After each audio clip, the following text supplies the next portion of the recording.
अखंड मंडलाकारं व्याप्तं येन चराचरं तत्पदं दर्शितं येन तस्मै श्री गुरवे नमः। नमितो योगी थोर विरागी तत्वज्ञानी संत तो सत्कविवर परात्पर गुरु ज्ञानदेव भगवन श्रीराम। मुक्ताबाईंचा हरिपाठ आपण बघतो आहोत। काल सुरुवात केली नामबळे देही आसोनी पै मुक्त शांती क्षमा चित्त हरिभजने दया धर्म चित्ती सर्वभूती करुणा निरंतर वासना हरिरूपा असं सुरुवात आपण बघितली। थोडे चरित्रातले प्रसंगही त्यांचे आपण बघणार आहोत। प्रसंगानुरूप जसे येतील तसे। मी कालच आपल्याला सांगितलं की मुक्ताबाईंनी आपलं इहलोकीचं जीवित कार्य देहामध्ये असलेलं कार्य अवघ्या 17व्या वर्षी संपूर्ण केलं आणि त्या समाधीस्थ झाल्या। म्हणजे त्याच्या आधी ही सगळी त्यांची रचना झालेली आहे। हरिपाठाची रचना, टाकीचे अभंग। म्हणजे त्यावेळेला त्यांचं वय खूप कमी असणार, म्हणजे साधारण वयाच्या 9व्या वर्षापासून ते ह्या 17 वर्षापर्यंत एवढ्या कमी वयामध्येच त्यांची ही सगळी रचना झालेली आहे। आणि आदिशक्तीच त्यांना म्हटलेलं आहे, त्यामुळे जन्मतःच ते ज्ञान घेऊन ते आलेले आहेत। एक सुंदर प्रसंग त्यांच्या चरित्रातला मी वाचला होता की अगदी लहान असताना मुक्ताबाई साधारण 6 वर्षाच्या वगैरे असतील, 5-6 वर्षाच्या, आई बरोबर नदीवरती गेल्या होत्या आणि इतर मैत्रिणी पण त्यांच्या बरोबर होत्या। आता ह्या सगळ्या मैत्रिणी ही सगळी ब्राह्मण कुटुंब आणि सगळे वेदोत्तर।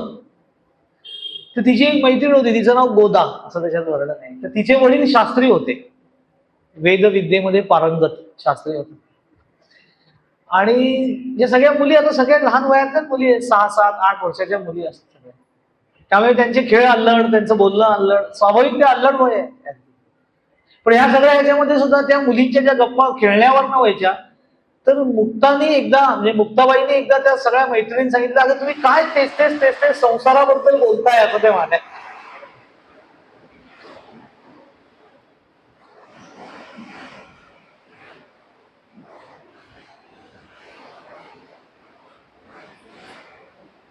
दिवाळी आहे दिवाळी।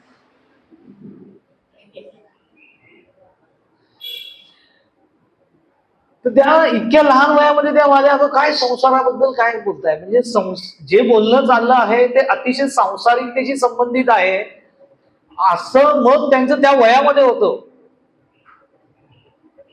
तर त्याच्यावरती मुक्ताबाईंनी त्या आपल्या मैत्रिणीला म्हणजे गोदा तिला विचारलं, अगं गोदे तुझे वडील तर म्हणे खूप मोठे शास्त्री आहेत। हो म्हणे आहेत, आता लहान वयात असतील शास्त्री, त्या वयात काय माहिती असणार आहे की आपले वडील शास्त्री आहेत, त्याच्यात वेदोक्त ब्राह्मण आहेत, तर काय आहेत म्हणजे त्या काय मुलींना कळणार आहे, काही माहिती नसेल।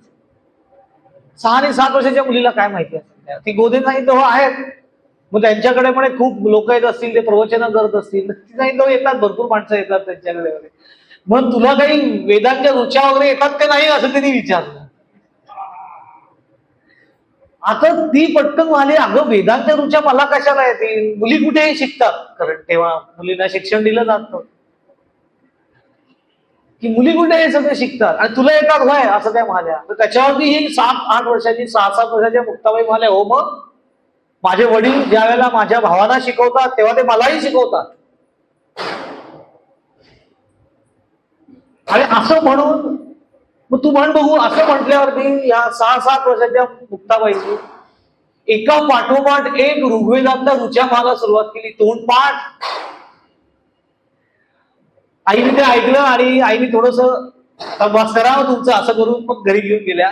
तर ह्या सगळ्या प्रसंगाबद्दल लक्षात येतं की इतक्या लहान वयामध्ये जिच्या ऋग्वेदातल्या रुचा तोंडपाठ आहे ही व्यक्ती सामान्य नाही आहे, 100% सामान्य। अर्थात ते सामान्य का असामान्य हा प्रश्नच नाहीये, पण एक विलोभनीय प्रसंग त्यांच्या जीवनातला की मुक्ताबाई ज्ञानेश्वरांबद्दल आपण भरभरून बोलतो, पण आज मुक्ताबाईंचा हरिपाठ आहे त्यामुळे त्यांचंही एक व्यक्तिमत्व कसं होतं। कारण जे अभंग त्यांनी रचलेत ना की नामबळे देही असोनी पै मुक्त शांती क्षमा चित्त हरिभजने, हे वयाच्या 11 आणि 10व्या वर्षी पूर्ण, त्याच्या मागे त्यांची बॅकग्राऊंड एवढी असते। आणि काय होतं, आपण या सगळ्या संतांकडे बघताना ते अवतारी पुरुष आहेत, अवतारीच आहेत असं म्हणून, आता मुक्ताबाई काय आदिशक्तीच आहे, त्यामुळे त्यांना ते सहज शक्य आहे असं म्हणून आपण हात झटकून टाकतो. पण असं जरी असलं तरी त्यांचं अध्ययन पण त्या करत होत्या. असं नाहीये की त्या जन्माला आल्या तरी कधी अध्ययनच केलं नाही, कधी साधनाच केली नाही, असं नाही. जो कालावधी त्यांचा होता त्या कालावधीत त्या नित्य साधन करत होते. हा फरक मात्र आहे बऱ्यापैकी. म्हणजे 6 आणि 7 वर्षाची भावंड एकमेकांची अद्वैत ज्ञानाबद्दल चर्चा करायची खूप मोठी गोष्ट आहे. आपण आता समजा 10-12 माणसं एकत्र बसलो, आपण कशावर चर्चा करतो याच्यावर आपल्याला अंदाज येतो की काय फरक असतो तो त्यांच्या आपल्यामध्ये. का ते मुक्ताबाई आहे संत श्रेष्ठ आणि का आपण सामान्य. आपल्याला किती अध्यात्माचा स्पर्श झाला, किती अध्ययन झालं, श्रवण घडलं, तरी आपण एकत्र आल्यावरती आपली चर्चा प्रपंचाशिवाय दुसरी कुठली नसते.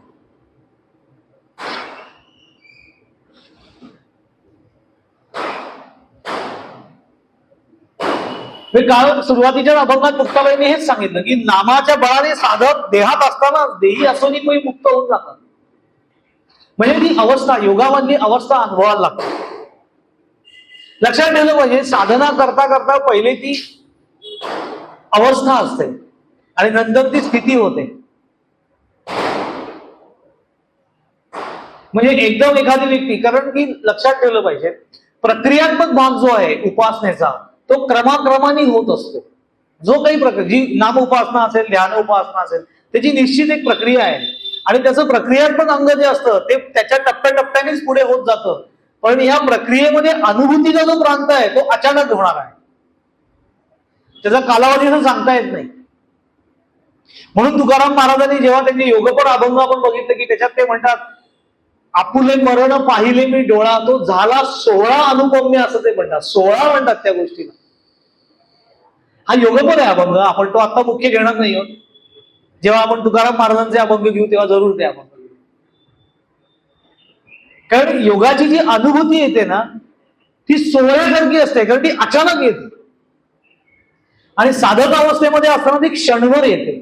त्याचा आनंद अपरिमित असतो पण ती क्षणभर येते.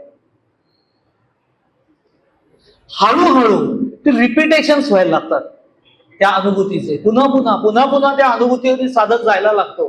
कालांतराने ती अनुभूती स्थिरावायला लागते. ती स्थिरता करता करता ती पूर्णपणे त्याच्यामध्ये स्थिर होते, तेव्हा त्याला स्थिती असं म्हणतात.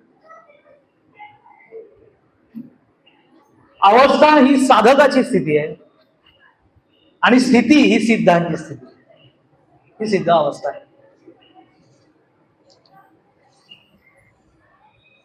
साधना काळामध्ये काही काळ विधेयी अवस्था अनुभवाला येते. म्हणजे तुम्ही जर का नाम तितक्या तल्लीनतेने घेत असाल, नाम आणि लक्षात ठेवा, नाम ज्या वेळेला शब्दाला सोडून आत जातं, श्वासात उतरतं, तिथून ध्यानाची प्रक्रिया सुरू होते आणि मग अनुभूतीचा प्रांत लागतो. त्याला बाबा बेलसरे नाम समाधी असं म्हणायचं त्याला. पण साधना कालामध्ये अशी विधेयी अवस्था क्षणभर प्राप्त होऊ शकते, जी मुक्ताबाई म्हणतात देही असो निपही मुक्त. ती जी देहामध्ये असतानाच देहातनं मुक्त झाल्याची अनुभूती आहे. म्हणजे देहातनं याचा अर्थ फक्त या जड देहातनं नाही, तर देहासंबंधी असलेल्या सगळ्या सांसारिक वृत्तींमधनं चित्त बाजूला होतं क्षणभर.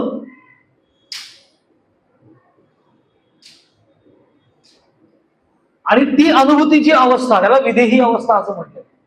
सगळं भान बाहेरचं हरपून जातं. लक्षात ठेवा, ही ज्ञानप्रधान अवस्था आहे, हे समजून घ्यायला लागतं. म्हणजे एकाने असा प्रश्न केला होता की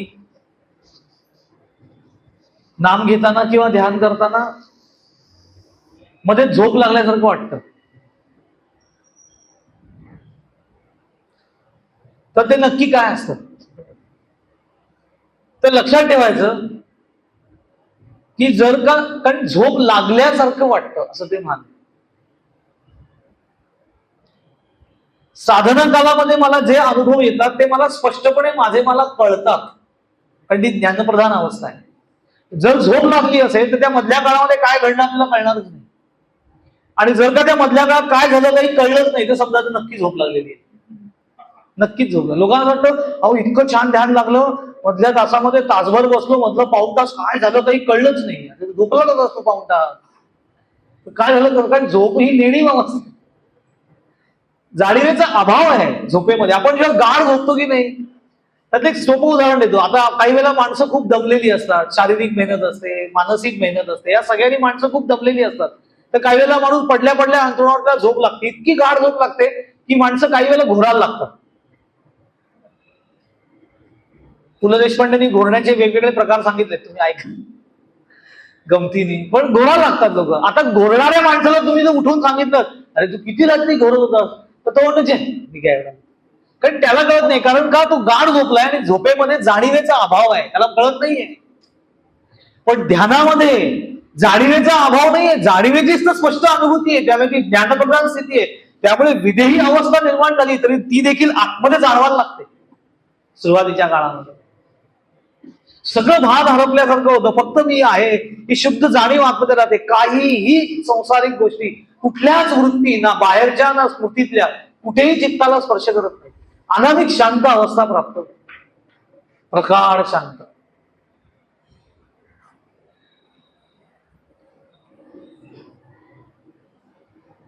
दोन प्रकार आहेत, विदेही अवस्था आणि विदेही स्थिती, अशा दोन भाग आहेत योगामध्ये. विदेही अवस्था म्हणजे तात्पुरतं देहाचं भान लोप पावणं, टेम्पररी फेजसाठी. नेहमीच ध्यानाला बसलो असेल तर ध्यान जितकं आतमध्ये उतरेल, अंतःकरण जितकं अंतर्मुख होत जाईल, तसं बाह्य गोष्टींच्या उपाधीपर्यंत ते विलग होत जातं, तुटत जातं. आणि थोड्या वेळापुरती अशी अनुभूती येते की विदेही अवस्था, की आपल्याला आपण देह नाही होते स्पष्ट जाणवायला लागतं, काही संबंधच राहत नाही देहाचा, त्याला विदेही अवस्था असं म्हणतात. आणि दुसरी असते ती विदेही स्थिती. विदेही अवस्था जेव्हा प्रगत भूमिकेमध्ये जाते तेव्हा त्याची विदेही स्थिती होते. विदेही स्थिती म्हणजे मी देह आहे, नुसतं या भूमिकेतनं अंतःकरण मोकळं होत नाही, तर देहाशी संबंधित असलेल्या सगळ्या सांसारिक वृत्तींपासून अंतःकरण सर्वकाळ मुक्त होतं, त्या राहतच नाही.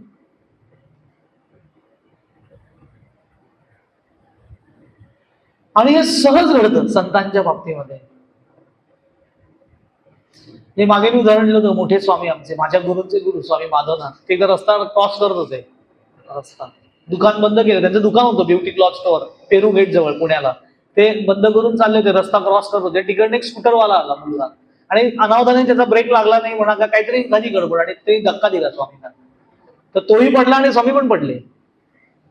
तर स्वाभाविक पटकन, त्याची पण चूक नव्हतीच, ते अचानक झालं होतं, त्यामुळे तो पटकन सॉरी सॉरी सॉरी, आजोबा लागलं असं, सॉरी सॉरी असं म्हणा. तर स्वामी म्हणाले हरी हरी असं म्हणाले, हरी हरी. तर त्यांनी ऐकलं सॉरी, तर तुम्हाला तुम्ही सॉरी नाही, मीच सॉरी. त्याच्यावर स्वामी म्हणाले सॉरी नकोच, हरी हरी असं म्हणाले. आणि उठलं आणि त्याला म्हणाले तुला लागलं नाही ना, असं त्याला म्हणाले, मीच सांभाळून गाड्या चालवा रे असं म्हणून त्यांना. संतांची वृत्ती दया, शांती, क्षमा, चित्त, हरी. शांती आणि क्षमा आहे. विचार करा, आपल्याला असं धक्का मारला कुठल्या गाडीवाल्याने, आपण हरिहरी म्हणू का पहिले? आपण काय करू, त्याची सगळी पितरं खालती आणू शब्दामधनं, धडात एका झटक्यात त्याच्या आई वडिलांचा उद्धार, खानदानाचा उद्धार, सगळं होऊन जाईल आपलं त्याच्यामध्ये. वृत्तीतला फरक आहे ना हा, वृत्तीमधला फरक.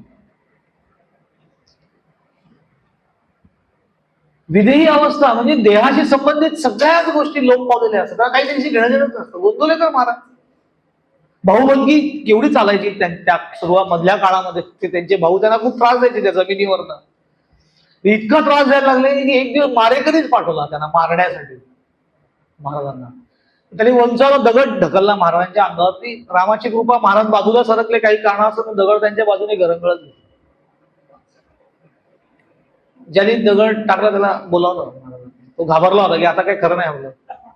काय नाही, महाराजांनी त्याची चौकशी वगैरे केली, एवढा मोठा दगड ढकलून दमला असशील, त्याला रात्री स्वतःच्या शेजारी जेवायला बसवलं त्यांनी आणि पाठवून दिलं. उगाच ब्रह्मचैतन्य म्हणून नाहीत त्यांना.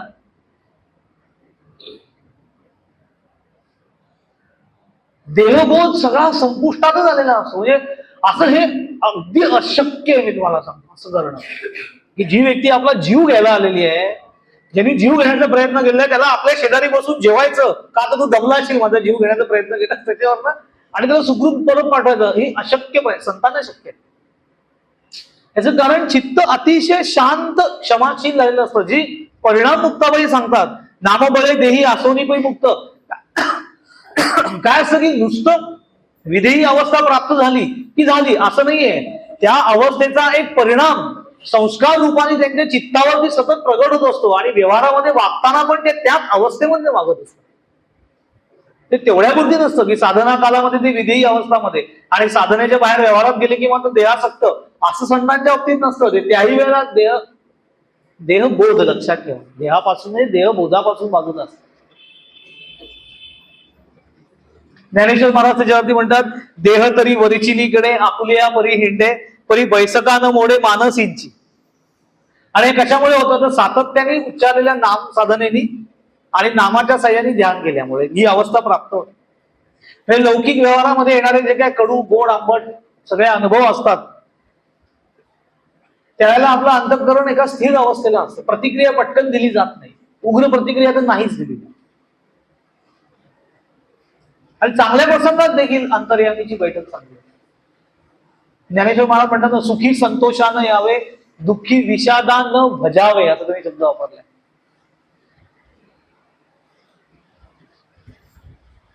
कारण संतोष, तोष म्हणजे समाधान, संतोष म्हणजे विशेष समाधान आनंद, आणि संतोष एका टप्प्याच्या पुढे गेला की त्याला उन्माद तयार होतो. म्हणून ते सांगितलं की सुखी संतोषानं यावे दुःखी विषादानं भजावे.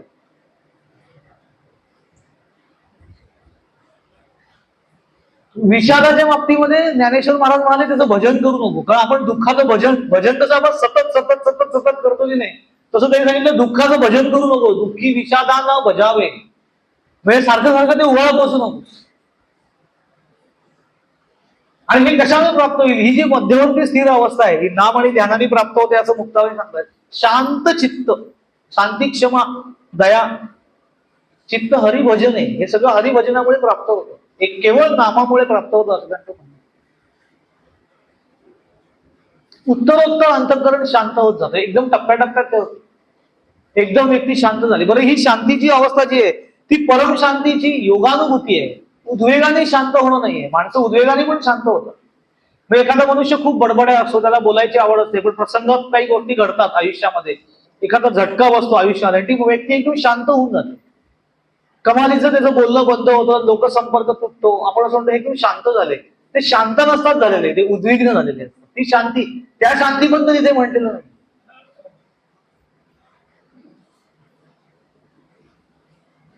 आता मला कुणाशी बोलायची इच्छा नाही, अजिबात कुणाशी बोलायची इच्छा होत असं पण काही वेळेला म्हणतो. त्याच्यात व्यक्ती काही तास शांत असतो, काही तास. ती शांती अवस्था इथे नाहीये, ती उद्विग्नता आहे.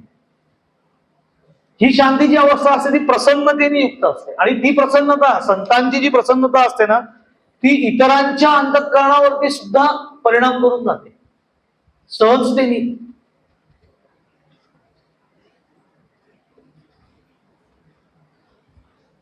म्हणजे कलावती आईंच्या जीवनातला एक प्रसंग मी मागे गुरुपौर्णिमेला सांगितलं होतं. एकदा कलावती आई, त्यांची एक सवय होती की रात्री झोपायच्या आधी त्या हरिमंदिरामध्ये बसून भजन करायच्या. आई कृष्णाचं भजन करायचं आणि भजन करायच्या आणि मग झोपायला जायच्या. कधी कधी रात्री उशिरा उठून पण भजन करायचं.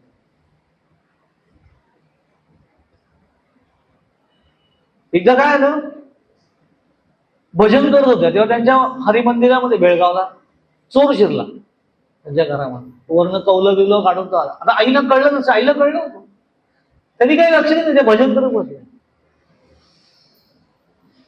त्या चोराने बघितलं की एवढा चोर आलाय, चोरी करायला होता, तरी ह्या बाईला काही फरक पडत नाही, ते शांतपणे भजन करत.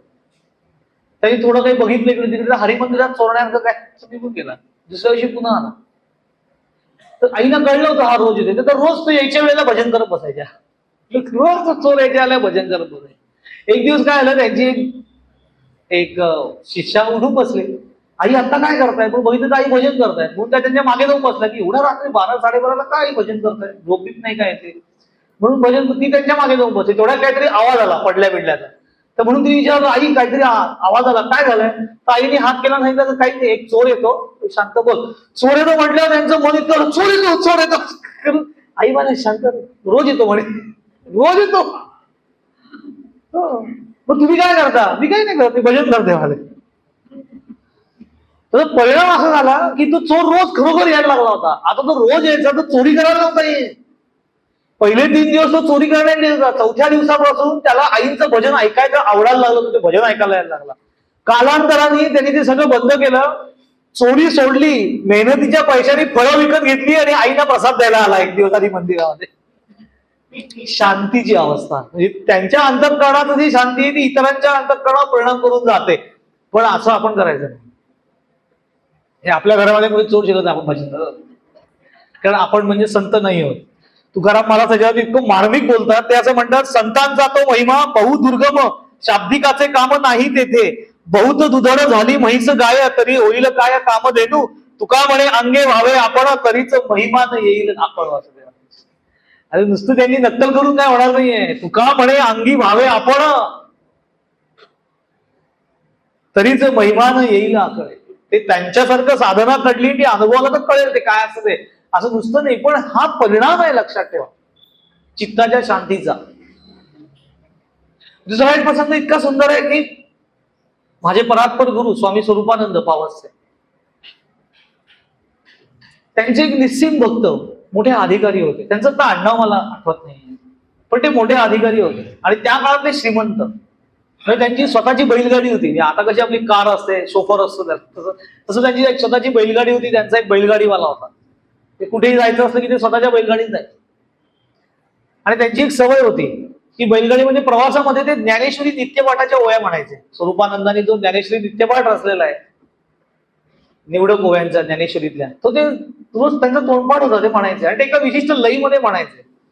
तो जो गाडीवान होता त्यांचा बैलगाडीवाला, तो होता खूप प्रामाणिक, पण त्याला फार व्यसन होती, छंदीबंदी होता, दारू प्यायचं व्यसन होतं, शिव्या भाषा फार शिवराळ होती, घरी बायकोला मारा बिरायचा, असं तो उग्र होता.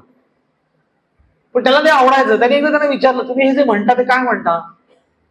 तेव्हा ते ज्ञानेश्वरी नित्यपाठ आहे. त्यांना असं वाटलं ह्याला काय संबंध सांगतो जातं. तर ज्ञानेश्वरी नित्यपाठाच्या वय आहेत.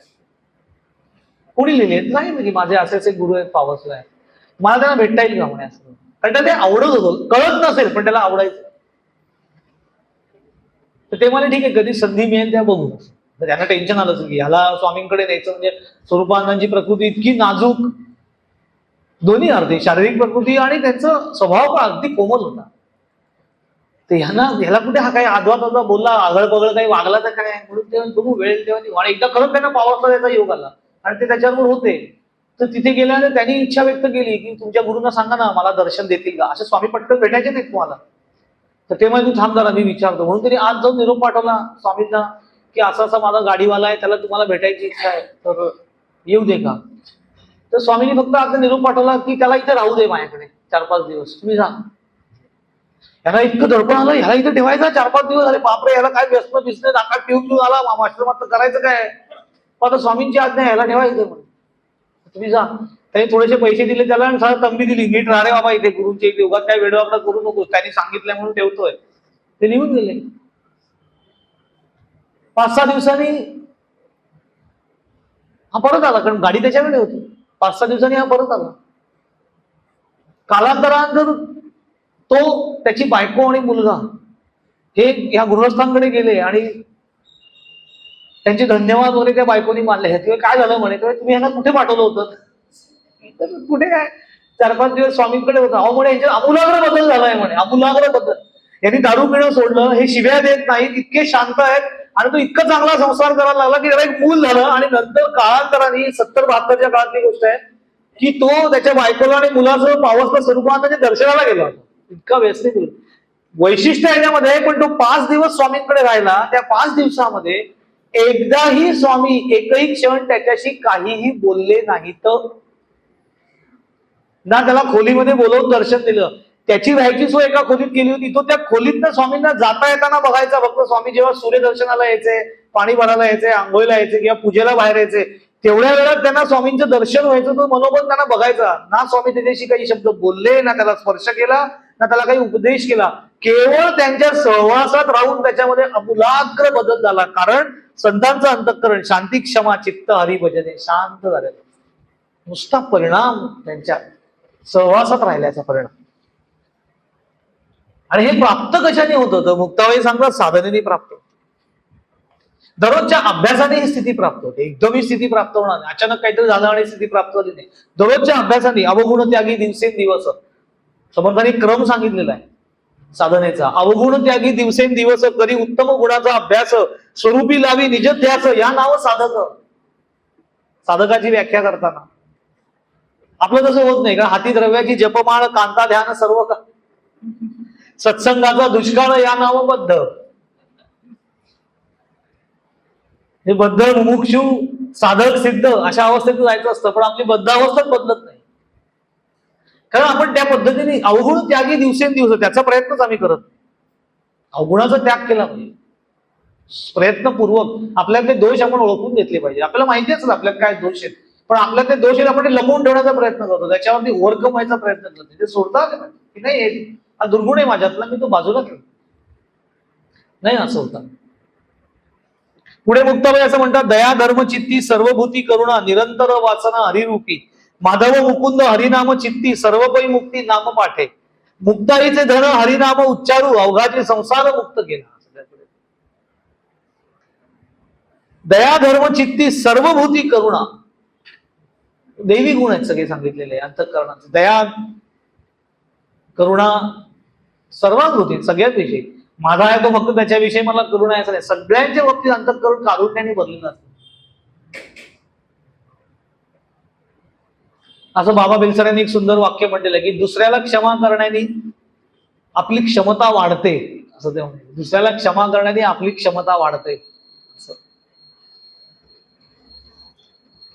पण स्वतःच्या चुकांसाठी मात्र जास्त साधना करा. पण हे फक्त दुसऱ्याला क्षमा करत बसणं. एकदा ना गोव्याला शिबिर झालं होतं गोव्याला, आणि त्यावेळेला स्वामी थोडस वेगळ्या विषयावरती एकदा बोलले होते एका सेशन मध्ये, म्हणजे धर्मांतरण आणि ते गोव्याला झालेलं जो सक्तीचं धर्मांतरण म्हणजे या विषयावरती ते खूप कडक बोलले. आणि नंतर मग स्वाध्याय प्रकटीकरण होतं युवकांचं, त्यात माझंही होतं आणि मला पण एक विषय दिलेला होता. तर त्याच्या आधी स्वामींच्या समोर बसून आमची चर्चा व्हायची. स्वामी एकदा ऐकायचे आम्ही काय बोलणार आहोत आणि त्यातलं काय गाळायचं काय नाही ते त्याला असं काही वाटलं की नाही हे नाही बोलायचं, हे बोलणं योग्य नाहीये, की ते स्किप करायला सांगायचं, हे नाही बोलायचं. तसं एकदा माझ्या बोलण्यामध्ये काही शब्द किंवा काहीशी वाक्य थोडी वेगळी होती की जी मी येशू ख्रिस्तांच्या बाबतीमध्ये असं थोडस काही वेडवाकडं लिहिलं होतं. तर स्वामी मला नाही हे अजिबात बोलायचं नाही अजिबात. याचं कारण असं आहे की आपल्याला एखादी गोष्ट पटवू न पटवू, पण तो त्यांचा देव आहे आणि तो माझं तरी श्रद्धास्थान आहे एका समाजाचं, आणि कुणाच्याही श्रद्धास्थानाबद्दल आपण वेडवाकडं बोलता का, कधीच नाही. असं ते एकदा बोलले आणि नंतर एकदा बोलता बोलता म्हणाले की एक लक्षात घे, नीट अभ्यास करायला पाहिजे. येशू ख्रिस्तांनी तुम्हाला धर्मांतरण करा हे सांगितलेलं नाहीये, त्यामुळे जे जबरदस्ती धर्मांतरण केलं जातं त्याला येशू जबाबदार नाहीये, त्याचे अनुयायी जबाबदार असतात. तो जबाबदार नाहीये, त्याने हे कधीच सांगितलेलं नाही. मग त्यांनी मला सांगितलं की तू विचार कर की त्याला जेव्हा क्रुसिफाईड करत होते, म्हणजे त्या क्रॉसवरती तेव्हा ज्याला खिळ्याने ठोकत होते, तेव्हा तो काही मेलेला नाहीये, तो जिवंत आहे. दोन पाय असे एकावर एक ठेवून इथून खिळा ठोकलेला आहे आणि इथे खिळे ठोकले, त्याच्या इथे त्या क्रुसिफाई इथे खिळे ठोकले, एवढे लांब खिळे आहेत 9 ते 10 इंची असे ते इथनं ठोकले. तो जिवंत आहे. तेव्हा विचार करा तो. आणि ते ठोकत असताना सुद्धा त्याला यातना होत नाहीत का, होणारच आहेत, मरण प्राय यातना आहेत त्या. ते मरण पत्करलं पण ते यातना नाही, अशा यातना होती. पण त्याही परिस्थितीमध्ये येशूने असं सांगितलं की ओ गॉड प्लीज फॉरगिव्ह देम, त्यांना तू माफ कर, कारण they don't know what they are doing, त्यांना कळत नाहीये ते काय करतायत. याला अंधकरणाचं पराकोटीचं क्षमाशील असणं असं म्हणतात. पराकोटीचं क्षमा अशक्यप्राय गोष्ट आहे, म्हणून तर तो देव आहे ना. त्यांचा देवदूत त्याला एंजल का म्हणतात, म्हणूनच आहे.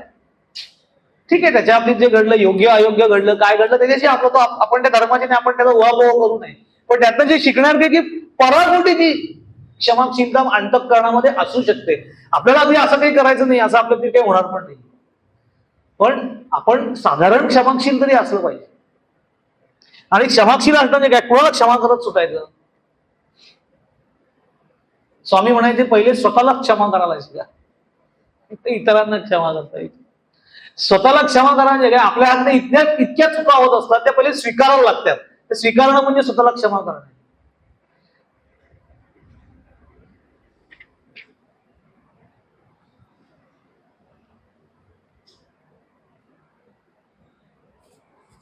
म्हणजे असं आपण खूप वेडवाकडं एखाद्याला काहीतरी बोलतो किंवा एखादा कोणतरी काहीतरी बोलतो आणि आपण त्याला क्षणार्थ क्षमा केली. तिथे क्षमा केली म्हणजे काय, ते मनातनं खरोखर तो द्वेष गेला असेल तर क्षमा केली असेल. तो द्वेष गेला नसेल तर आपण मनात धरून ठेवलेलं असतं आणि ते चित्त काही ते उकळलेलं चित्त असतं, त्याला काही शांत चित्त म्हणता येणार नाही. मुक्ताईचं अंतःकरण कसं होतं त्या असं म्हणू शकतात, याचं कारण त्या तशा होत्या. आपण काल प्रसंग बघितला, इतक्या वियर्ड प्रसंगांना ह्या भावंडांना सामोरं जावं लागलं. पण असं असताना सुद्धा देखील मुक्ताबाई ताटीच्या अभंगामध्ये ज्ञानेश्वर महाराजांना उपदेश करताना काय सांगतात,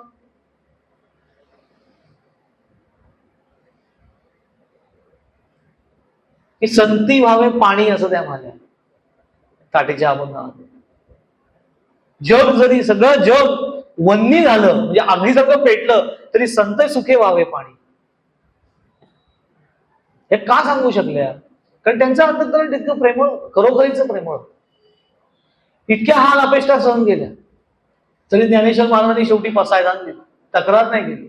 तुकाराम महाराजांना काय कमी अवहेलनेला सामोरं जावं लागलं, कमालीची अवहेलना तुकाराम महाराजांची. म्हणजे एक प्रसंग मी वाचला होता तुकाराम महाराजांच्या जीवनातला, की त्यांची इथं गाढवावरून धिंड काढली, त्यांच्या तोंडाला काळं बोट फासलं, चपलांचा हार त्यांच्या गळ्यामध्ये घातला. किती अवहेलना, किती अवहेलना. आणि मुद्दामून ते ज्या पेढीवरती बसायचे त्या पेढीपासून त्यांची धिंड काढली. इतनच क्रूरता आहे ही समाजाची. एवढं करून आल्यानंतर आता आवली थोड्याशा कडक होत्या, प्रॅक्टिकल होत्या. कडक म्हणजे प्रॅक्टिकल होत्या. त्यांना थोडा राग आलाय की हे काय आहे, म्हणजे समाजाकडे काय, म्हणजे असं काय त्यांचं पाप आहे, काय केलंय तुकाराम महाराजांनी असं की ज्याची हे अशी त्यांची अवहेलना करा.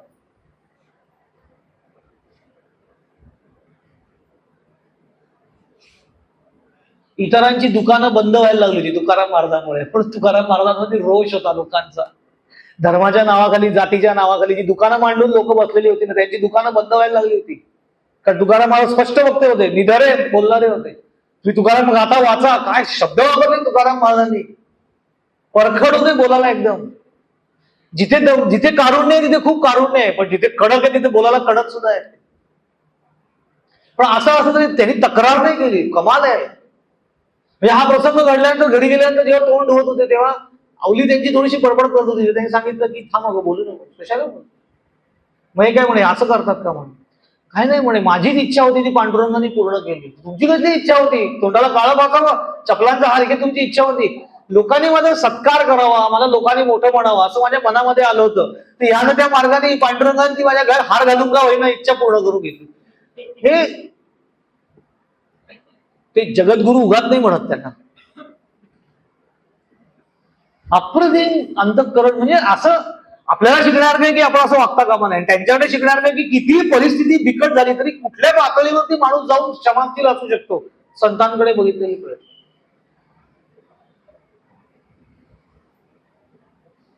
आपण काय करतो नाही का, आपण सगळ्या गोष्टी फार एकमेकाला लावून देतो. मेन म्हणजे स्वतःला फार लावून घेण्याची पद्धत आपल्याकडे आहे. म्हणून आपण कधी दया क्षमा या बाबतीत आपल्याला काउंटच नाही करता येत. खूप लावून ठेवतो आपण अंतःकरणाला सगळ्या गोष्टी. विवेकानंद एकदा ट्रेन मधनं जात होते कलकत्त्याला आणि समोर दोन इंग्रज अधिकारी बसले होते आणि हे भगव्या कफनीमध्ये मध्ये बसले होते, दाढी वगैरे वाढलेली होती.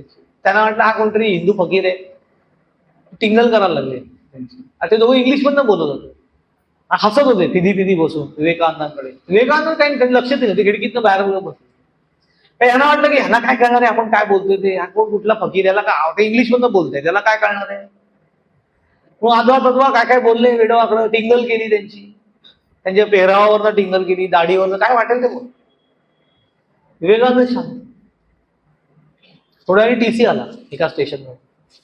तर टीसीने तिकीट विचारलं, ती विवेकानंदांनी स्वतःवर तिकीट दाखवलं आणि त्या टीसी बरोबर विवेकानंदांना जिथे उतरायचं होतं त्या स्टेशन पासून त्यांना जिथे जायचंय तिथला पत्ता त्यांनी अस्खलित इंग्लिश मधनं विचारला. विवेकानंदांचं इंग्लिश उच्च श्रेणीतलं होतं.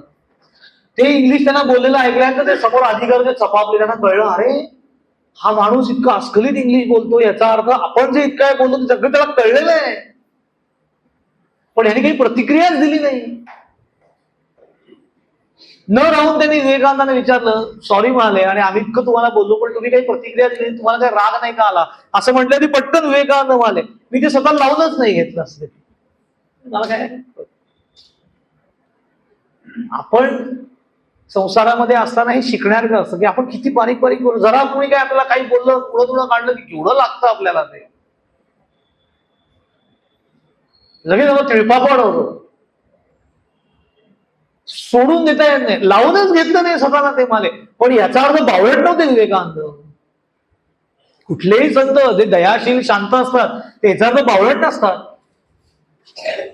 म्हणजे तेच विवेकानंद जेव्हा बोटीने शिकागोला चालले होते तेव्हा डेकवरती उभं असताना जेव्हा एका तिथल्या खलाशांनी हिंदू धर्माची टिंगल केली, दोघं तिघ जण होते, त्यावेळेला विवेकानंदाने आपल्या बाया बाजूला केल्या आणि त्यांचे बकोट धरले होते, त्यांना असं उचललं होतं आणि सांगितलं होतं ह्याच्यापेक्षा एक शब्द तरी माझ्या देशाबद्दल आणि धर्माबद्दल बोला तर इथे फेकून देईल विहिरी समुद्रामध्ये.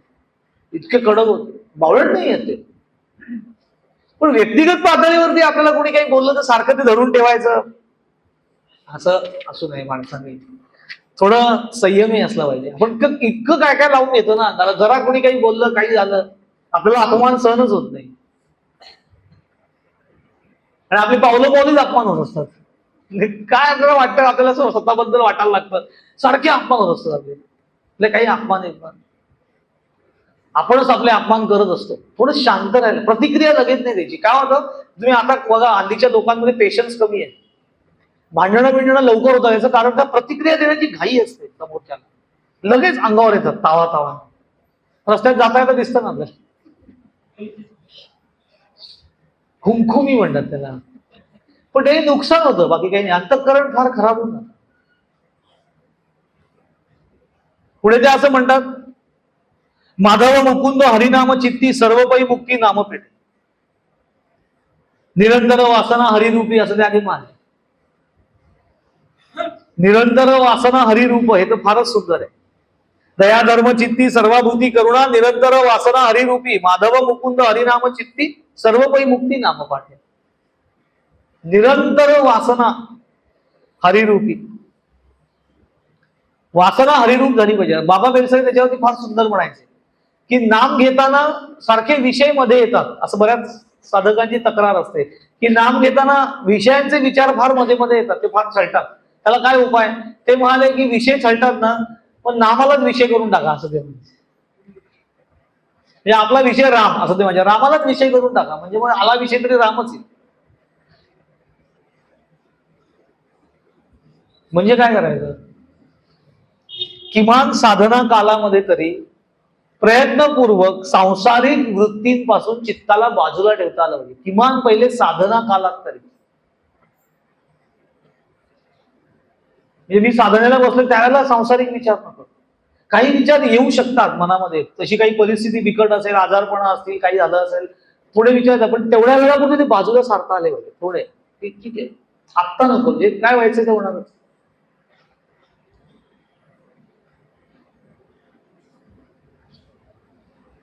वासना हरिरूप झाली पाहिजे. वासना हरिरूप होणं म्हणजे काय, तर माझ्या सगळ्या इच्छा या ईश्वरासंबंधी व्हायला पाहिजे. ज्या ज्या काही मनामध्ये इच्छा, कामना, आकांक्षा होतील त्या सगळ्यामध्ये ईश्वर प्रधान असला पाहिजे. ही वासना हरिरूप झाली असं. सदा माझे डोळा जडो तुझी मूर्ती, रखुमाईच्या पती सोयरीच्या, गोड तुझे रूप गोड तुझे नाम, देई मज प्रेम निरंतर. सदा माझे डोळा जडो तुझी मूर्ती. सदा, इथे तुकाराम महाराजांनी सदा असं म्हटलंय आणि तिथे मुक्ताबाई निरंतर असं म्हणतात. निरंतर, निरंतर वासना हरिरूप. एकही क्षण असं जाऊ देऊ नका की आपल्या अंतःकरणामध्ये ईश्वराशिवाय दुसरा कुठला विषय निर्माण होईल. व्यवहार काळामध्ये व्यावहारिक विचार जरूर करा, संसारामध्ये असताना सांसारिक विचार जरूर करा, पण जास्तीत जास्त प्रमाणामध्ये चित्त ईश्वराशी संबंधित करून. आपलं नाम योग्य पद्धतीने होतंय की नाही कसं ओळखायचं, असं महाराजांना प्रश्न विचारला.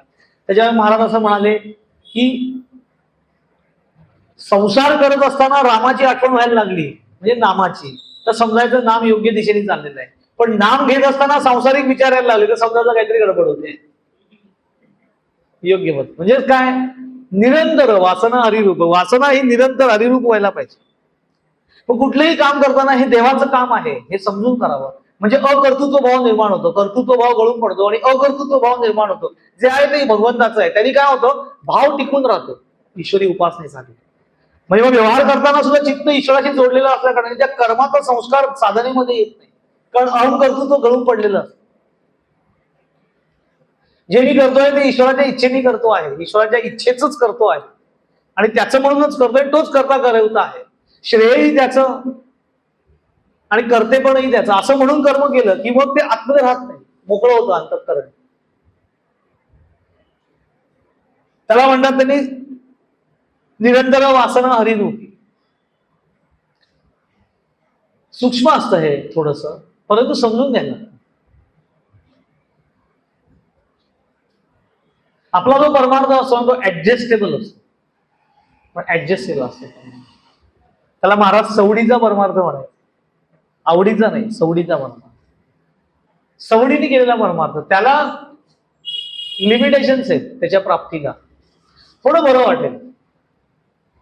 पण जे मुक्ताबाई व्यक्त करतायत शांती, दया, क्षमा, ती अनुभूती चित्ताला येणार नाही, कारण तितक्या आवडीने आपण साधना करत नाही. ती आपली मूळ आवड असली पाहिजे. म्हणजे मी जी साधना करतो आहे ती देवासाठी करतो आहे का देवाकडून काहीतरी प्राप्त करण्यासाठी करतोय, या दोन गोष्टी फरक असतो. देवाकडून काही प्राप्त होऊ नये याच्यातला भाग नाही, पण उद्दिष्ट तेच ठेवून साधना केली की तेवढं प्राप्त झालं की माणसं देवापासून बाजूला होता साधनेपासून, राहिलं असतं. असं वाटतं की याच्यासाठी तुम्ही साधना करतो. एक व्यक्ती मला भेटली होती, ते सांगितलं की मला ना, मी असं काही देवाचं नाव वगैरे काही घेत नाही, मी कुठलीही साधना करत नाही, काही पोथी बिथी काही वाचत नाही, अजिबात काही वाचत नाही. तरी म्हणून ठीक आहे, म्हणजे काय, जर ज्याची त्याची आवड आहे त्याच्यामध्ये. म्हटलं तुम्ही मला असं का सांगताय स्पेसिफिकली? नाही नाही, काहीतरी फरक पडणार नाही ना, कारण की मला काही प्रॉब्लेमच नाही असं देणार. मी एकदम व्यवस्थित साऊंड पोथी, मला काही नाही, एकदम व्यवस्थित आहे. आणि काही झालं तरी माझ्याकडे भरपूर पैसा आहे ईश्वरी कृपेने, असं ते पटकन म्हणून. म्हटलं किमान तो आहे पैसा तो ईश्वरी कृपेने, इतकं तरी म्हणाला तरी वारच करायचं नाही. पण आत्ता मी देवाचं का करत नाहीये तर मला काही प्रॉब्लेम नाहीये, हे त्यांचं प्रधान गोष्ट, म्हणून मी करत नाही. प्रॉब्लेम आला की बघू. याला निरंतर वासना हरिरूप म्हणत नाहीत. असं नाहीये, काही असं तरी ईश्वराशी संबंध नाही. प्रसंग चांगला वाईट कसाही असो, मी माझी साधना सोडणार नाही, जे असेल ते असेल. कारण करता करता तो आहे, त्यामुळे तो जे करतोय ते सगळं करतोय, त्यामुळे माझं मी तो सोडणार नाही. पुढे ते असं म्हणतात, माधव मुकुंद हरिनाम स्थिती सर्वत्र मुक्ती हरिनाम पाठे. माधव मुकुंद हरिनाम चित्ती. माधव मुकुंद, त्यांना असं म्हणायचंय की माधव असू दे, मुकुंद, कुठलंही नाम असू दे जे सद्गुरूंनी दिलेलं असतं ते नाम चित्तामध्ये धारण केलं पाहिजे. हे स्वीकृती, पूर्ण स्वीकृती. जे नाम दिलंय ते त्यांनी, जी साधना सद्गुरून दिले ती प्राधान्याने प्रामाणिकपणे प्रेमाने करणं, चित्ती धरणं. गुरुदेव रानडे होते ना, ते मेंदूच्या क्षयाने आजारी होते, त्यांना मेंदूचा क्षय होता. त्यांना कोणीतरी सांगितलं की तुम्ही विष्णू सहस्रनामाचे पाठ केले तर तुमचा आजार बरा होईल. त्यावरती गुरुदेव पटकन असं म्हणाले, महाराजांनी दिलेलं नाम एक क्षण देखील त्याचं विस्मरण होत नाही. म्हणजे भाऊसाहेब महाराज उमदीकर त्यांचे गुरु, त्यांनी दिलेलं नाम त्याचं एक क्षणही विस्मरण होत नाही. मग असं असताना आणखी विष्णू सहस्रनाम कशाला असतं? याचा अर्थ विष्णू सहस्रनामाबद्दल त्यांना आक्षेप नाहीये, पण त्यांचं किती श्रद्धा असली पाहिजे नामावरती, दृढ श्रद्धा की सद्गुरूंनी हे नाम दिलेलं आहे, त्याचा मला विसर एक क्षणही पडत नाही. मग अजून वेगळं नाम कशाला पाहिजे, सहस्रनाम कशाला पाहिजे? जे आहे ते मला पुरेच आहे. दृढ भाव उपासनेबद्दलचा. म्हणून तरी म्हटले माधव मुकुंद हरिनाम चित्ती, चित्तात दृढ झालं पाहिजे. आपल्याला सद्गुरूंनी साधना दिलेली असते, पण आपण ती सोडून इतर ठिकाणी परत धावत बसलेलो असतो. कारण आपल्याला असं वाटतं की एवढ्याने काय होणार, एवढ्याने अजून काहीतरी पाहिजे, अजून काहीतरी पाहिजे. आणि सद्गुरूंनी तुला ओळखूनच साधना दिलेली आहे, तुझ्याकडे बघूनच तरी योग्य ती साधना तुला दिलेली आहे.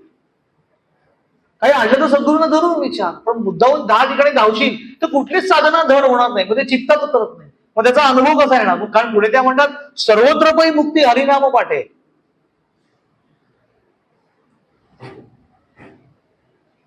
म्हणजे सर्वत्र मुक्ती हरिनाम पाठे, त्यांना असं म्हणायचं आहे की मुक्तीची अवस्था किंवा स्थिती ही स्थळ आणि काळ यावर अवलंबून नाहीये. नाम घेत असलेल्या व्यक्तीला ती त्या क्षणी तिथल्या तिथे प्राप्त होऊ शकते. नाम आणि ध्यान दोन्ही साधना करत असलेल्या ती काय स्थळ काळ म्हणून सर्वत्र मुक्ती नाम रूपपाठ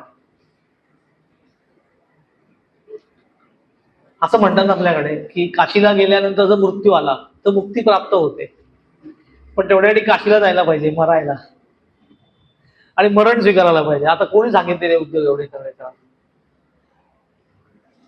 आणि त्या म्हणतात की मुक्ती ही काळ स्थळ याच्यावर अवलंबून नाही. कधी प्राणच जातील असं जर का म्हटलं तर मग ती परवडणार नाही आपल्याला. एक रामायणातला सुंदर प्रसंग आहे की लक्ष्मण आणि भरत हे दोघ जण चर्चा करतात. तर त्याच्यावरती लक्ष्मण म्हणतो की भरता तुला माहितीये का, माझ्याकडे एक असं शस्त्र आहे की जे अमोघ शस्त्र आहे. कुठलं शस्त्र आहे? तुम्हाला रामबाण आहे माझ्याकडे.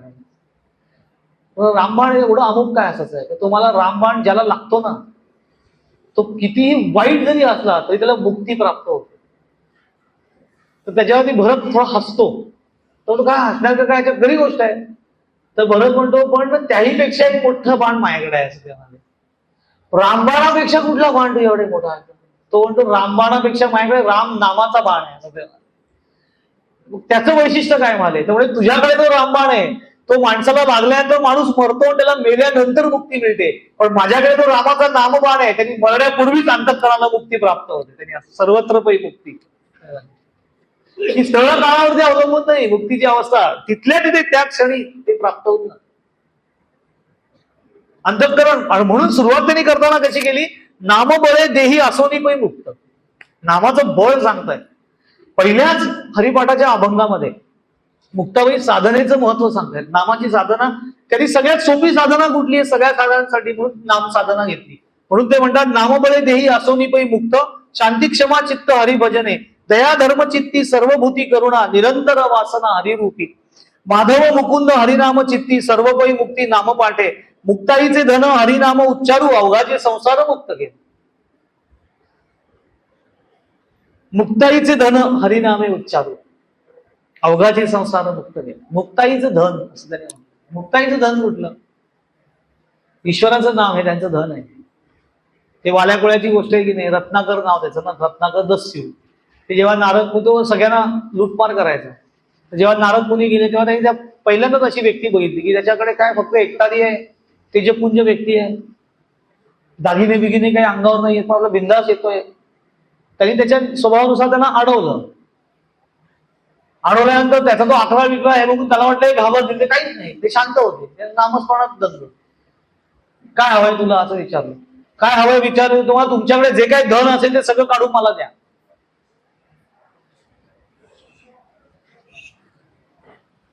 तुमच्याकडे जे काही धन असेल ते सगळं मला द्या असं त्याने सांगितलं. तर त्याच्या आधी नारद मुनी असं मानले की बघ बाबा, माझ्याकडे जे धन असेल ते तुला मी देऊ शकतो, पण ते तुला झेपेल ना असं. ते मी काय बडबडताय, झेपेल ना म्हणजे काय, काय काय आहे तुमच्याकडे असं म्हणून. तर त्यांनी त्याच्या हातात एकतारी दिली. म्हणजे माझ्याकडे असलं धन म्हणजे ही एकतारी, आणि ह्या एकतारीच्या साह्याने मी घेत असलेलं नारायणाचं नाम, हे दोन माझं धन आहे, ते तू घे. आता ते धन त्यांनी स्वीकारलं आणि त्याचं काय झालं आपल्याला माहिती आहे. तेच मुक्ताबाई आपल्याला सांगतायत. मुक्ताईचे धन हरिनाम उच्चार आहे. माझ्याकडे धन आहे, ते धन मी उच्चारते आहे, मोठ्याने सगळ्यांना सांगते. अवघाचे संसार मुक्त केला. त्यांनी जे मुक्तीचा मार्ग सांगितला तो स्वतःपुरता मर्यादित नाही ठेवला, तो सगळ्यांसाठी खुला केला. 16 वर्षाच्या मुक्ताबाई सांगतायत, 15-16 वर्ष मुक्ताबाई सांगतायत, मुक्ताईचे धन हरिनामे उच्चारू अवघाचे संसार मुक्त केला. अवघाचे संसार मुक्त केला. अवघाचे म्हणजे अवघ्यांचा संसार मुक्त केला. मी मार्ग जो सांगतोय त्या मार्गामधून जर का तुम्ही चालत गेला तर अवघ्यांचा संसार हा मुक्त स्वरूपाला जाईल. आणि संसार मुक्त होईल म्हणजे काय? मुलं बाळ छान वागतील, चांगल्या नोकऱ्या, सुना चांगलं वागतील, सगळं आलवेल मुक्त झालं असं त्यांना म्हणत नाहीये. संसार मुक्त होईल याचा अर्थ अंतःकरणाचं सांसारिकता निघून जाईल, अंतःकरण मुक्त होईल, क्लेश कमी होतील, अंतःकरणातली अस्वस्थता कमी होईल, प्रसन्नता आपल्या अंतःकरणाला प्राप्त होईल, शांत अवस्था प्राप्त होईल. अंतःकरण या दोरखंडामधनं मुक्त होऊन जाईल असं त्यांना म्हणायचं आहे. आणि त्याच्यासाठी आपण प्रयत्न करायला लागतात, आपसूक होत नाही. तो एक प्रसंग मी वाचला होता की एक कीर्तनकार होते, ते फार सुंदर कीर्तन करायचे आणि कीर्तन झाल्यानंतर सगळे श्रोते त्यांना भेटायला यायचे. ते एक श्रोता खूप कमिटेड होता, तो एकाच जागी बसायचा, रोज यायचा. काही दिवसांनी तो अचानक येणं बंदच झालं एकदम. त्या कीर्तनकाराच्या लक्षात आलं की अरे रोज येणारे श्रोते पण आले नाही, का आजारी वगैरे पडले का, काय झालं, अचानक येणं बंद झालं. म्हणून त्यांनी चौकशी वगैरे केली पण काही पत्ता लागला नाही. एक दिवस ते रस्त्याने येत होते तेव्हा त्यांना ते गृहस्थ समोर दिसले. त्या कीर्तनकारांनी विचारलं त्यांना की अहो तुम्ही येत नाही, बरेच दिवस झाले कीर्तनाला नाही, मग यायचं सुरुवातीला, पण हल्ली आता अजिबात जमत नाही. काय झालं मागे, काय संसार आहे, काय करणार आता म्हणे. संसाराने इतकं बांधून ठेवलंय की काही केल्यास सुटत नाही. काही संसारिकता हल्ली नाही जमत. ठीक आहे, काही बोलले नाही ते कीर्तनला, निघून गेले. दुसऱ्या दिवशी त्यांना माहिती होतं की हा या वाटेनेच जातो. तो गृहस्थ पुन्हा त्या वाटेने आला, तेव्हा त्यांनी बघितलं की हे ते कीर्तनकार गृहस्थ होते, ते एका वडाच्या झाडाला मिठी मारून जोरजोरात रडत होते, ओरडारडी करत होते. त्यांनी विचारलं काय काय झालं, काय तुम्हाला असं काय ओरडताय? ते मला अरे बघ ना म्हणे, कधीपासून मी प्रयत्न करतोय सुटण्याचा, पण हे झाड मला सोडतच नाहीये. तर तो म्हणतो काय वेडे वाटतं काय, झाडाला कुठे तुम्हाला धरले, तुम्हीच झाडाला धरले आणि तुम्हीच म्हणताय झाड मला सोडत नाहीये. त्याच्यावरती पटकन झाले. हेच संसाराच्या बाबतीमध्ये बंधनाच्या. आपल्याला असं वाटतं संसार मला सोडत नाहीये, तर संसारात नाही आपल्याला धरलेलं, मीच संसाराला धरलेलं आहे. आणि इतकं घट्ट धरलं आणि त्याला धरून मी ओरडतोय की मला सोडवत नाही, सोडवत नाही. कारण त्या बंधनाची आपल्याला सवय झालेली असते. त्याला धरून मुक्ताबाई म्हणतात की मी अवघा संसार मुक्त करून टाकते, अवघ्यांचा. फक्त माझं धन जे आहे ते तुम्ही स्वीकारा. मुक्ताईचे धन हरिनाम उच्चारू, सतत हरिचं नामाचा उच्चार करा, हे माझं धन आहे, हे मी तुम्हाला देणे, तुमचा संसार मी मुक्त करून टाकते, असं ते आश्वासन देतात. ते एक साधक होता, त्याच्याकडे त्याचे गुरु गेले आणि घरी गेल्यानंतर त्यांनी बघितलं त्याचं घर खूप छान सजवलेलं. त्याच्याकडे एक पोपटाचा पिंजरा होता, सोन्याचा पिंजरा, श्रीमंत होता, त्यात त्यांनी पोपट ठेवलेला. त्याच्या गुरुने विचारलं अरे तू या पोपटाला पिंजऱ्यात ठेवला आणि तो पोपट सारखं स्वातंत्र्य स्वातंत्र्य स्वातंत्र्य असं ओरडायचं, तो पोपट सारखं ओरडायचा स्वातंत्र्य स्वातंत्र्य स्वातंत्र्य. ते गुरु म्हणाले अरे याला सोडून दे, तो बघ स्वातंत्र्य मागतोय, त्याला सोडून दे, त्याच्यात पिंजऱ्यात ठेवलंय, त्याला सोन्याचा असला म्हणून काय आलं, त्याला स्वातंत्र्य हवंय. तर तो म्हणाला की हे पवित्र कार्य तुम्ही तुमच्याच हाताने करा. त्यांनी काय झालं, तत्परतेने ते पिंजऱ्याचं दार उघडलं, तो पोपट उडून गेला. तो उडून गेल्यावरती त्यांना इतकं समाधान वाटलं की बघ तो स्वातंत्र्य स्वातंत्र्य उडवतं, बघितलं असतो किती आनंदाने उडून गेला, कारण त्याला स्वातंत्र्य प्राप्त झालं. तो काहीच बोलला नाही शिष्य. थोड्या वेळाने तो पोपट पुन्हा परत आला आणि स्वतःहून पिंजऱ्यात गेला, स्वतःहून पिंजऱ्याचं दार लावून घेतलं आणि आतमध्ये बसून स्वातंत्र्य स्वातंत्र्य ओरडत होता. आपलं असं होतं संसाराच्या बाबतीत. म्हणून मुक्ताबाई आपल्याला सांगतात की हरिनामे, मुक्ताईचे धन हरिनाम उच्चारू, अवघाची संसार मुक्त केला. आपण धरलेलं असतं संसाराला आणि आपण ओढत बसतो स्वातंत्र्य स्वातंत्र्य. मिळणार कुठं, संधी मिळते तेव्हा बाहेर जातच नाही, आपल्याला त्या पारतंत्र्याची सवय होऊन बसलेली असते आणि तेच सारखं उघडत बसण्याची सवय होते. तसं होणार नाही. तसं जर का झालं तर का मुक्ताबाईंना जे सांगायचं आहे ते प्राप्त होणार. कारण पुढच्या अभंगामध्ये गेल्यानंतर मुक्ताबाईचे म्हणतात ते इतकं अजून वरच्या पातळीवरच आहे. मुक्त लग चित्त मुक्तपै सर्वदा, रामकृष्ण गोविंद वाचे नित्य, हरिहरी छंदू तोडी भवबंधू, नित्य नामानंदू जपे रया, सर्वत्र रूपडे भरलेसे दृश्य, ज्ञाता ज्ञेय भास हरी माझी, मुक्ताई साधन रूप हरी चित्ती, संसार समाप्ती हरीच्या नामे. योगपर अभंग आहे कारण इतकं सुंदर सांगितलंय, सर्वत्र रूपडे भरलेसे दृश्य, ज्ञाता ज्ञेय भास हरी माझी, मुक्ताई साधन रूप हरी चित्ती, संसार समाप्ती हरीच्या नाम. संसाराची समाप्ती होऊ शकते हरीच्या नामाने. मुक्त लग चित्त मुक्तपै सर्वदा, रामकृष्ण गोविंद वाचे. हा योगपर अभंग आहे, त्यामुळे तो स्वतंत्रपणे बघण्याचा विषय. आधीचा जो अभंग आपण बघितला त्या अभंगामध्ये नामबळे देही असोनी पै मुक्त, इथपासून मुक्ताबाईंनी सुरुवात केली. नामाचं बळ सांगताय. योगपर अनुभूती नामानी कशी येते ते त्यांनी पुढच्या अभंगामध्ये सांगितले. जो आता आपण दुसरा बघणार आहोत अभंग, त्याच्यामध्ये त्यांनी योगपर अनुभूती कशी येते, काय साध्य होतं ते मुक्ताबाई त्या अभंगामध्ये सांगितलं. सुंदर आहे हे सगळं. फक्त मुक्ताबाईंचे हरिपाठ बघत असताना असं नेहमी सांगावं असं वाटतं की थोडीशी साधना पण करत राहा. कारण की नाही तर त्या काय सांगतात ते आपल्याला काही वेळेला कळणारच नाही. कारण आपण त्या मार्गावर चालत नसू तर तो आगंतुकासारखा मार्ग वाटायला लागतो आपल्याला. आणि आपल्याला साधना किती सोपी सांगितली सगळ्या संतांनी. नाम घ्या असं सांगितलंय, त्यापेक्षा वेगळं काही सांगत. फक्त मुक्ताबाई सांगतात तसं नाम घ्यायला, की सगळ्या वासना हरिरूप करायला पाहिजे. नाम घेताना फक्त बस आता मी नाम घ्यायला बस, बाकी कसलाही विचार. अरे आतमध्ये नाम घ्या, अंतःकरणामध्ये. सारखं सारखं लोकांना दिसलं पाहिजे पण नाम नाही घ्यायचं, आपलं आपल्याला कळलं पाहिजे. आता जपाची माळ घ्यावी का न घ्यावी ज्याच्या त्याचा.